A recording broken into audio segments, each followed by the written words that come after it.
సార్వభౌమ స్వర్గీయ శ్రీ నందమూరి తారక రామారావు గారి 29వ వర్ధంతి సందర్భంగా పెద్దాయనకి ఘన నివాళి అర్పిస్తున్నాం.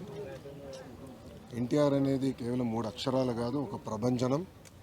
అటు సినిమా రంగంలో కానివ్వండి, రాజకీయాల్లో కానివ్వండి ఆయన నంబర్ 1గా నిలిచిన వ్యక్తి. సినిమాలో మనం ఒకసారి చూస్తే, ఆయన చరిత్రగాను ఒకసారి చూస్తే అన్ని రకాల సినిమాలు ఆయన చేశారు. ఒక మార్క్ అనేది నిలబెట్టారు. దాని తర్వాత రాజకీయాల్లోకి వచ్చిన తర్వాత కేవలం 9 నెలల్లో ఒక ప్రభంజనం సృష్టించి తెలుగుదేశం పార్టీని అధికారంలోకి తీసుకొచ్చిన వ్యక్తి అన్నా ఎన్టీఆర్.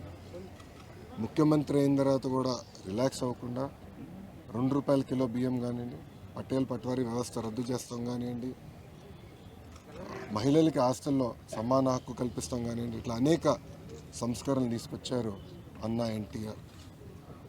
అన్నా ఎన్టీఆర్ వల్లనే ఈరోజు తెలుగులో తలెత్తుకుని తిరిగే పరిస్థితి వచ్చింది. ఆనాడు భారతదేశంలో తెలుగు అంటే మెద్రాసీలు అనేవారు. కానీ తెలుగు జాతి గర్వించే విధంగా ఆయన మన గలం ఢిల్లీలో వినిపించారు. ఆనాడు ఆయన బర్తరఫ్ చేస్తే కేంద్ర ప్రభుత్వంతో పోరాడి మళ్ళీ పార్టీ అధికారంలో నిలబెట్టుకున్న వ్యక్తి అన్నా ఎన్టీఆర్.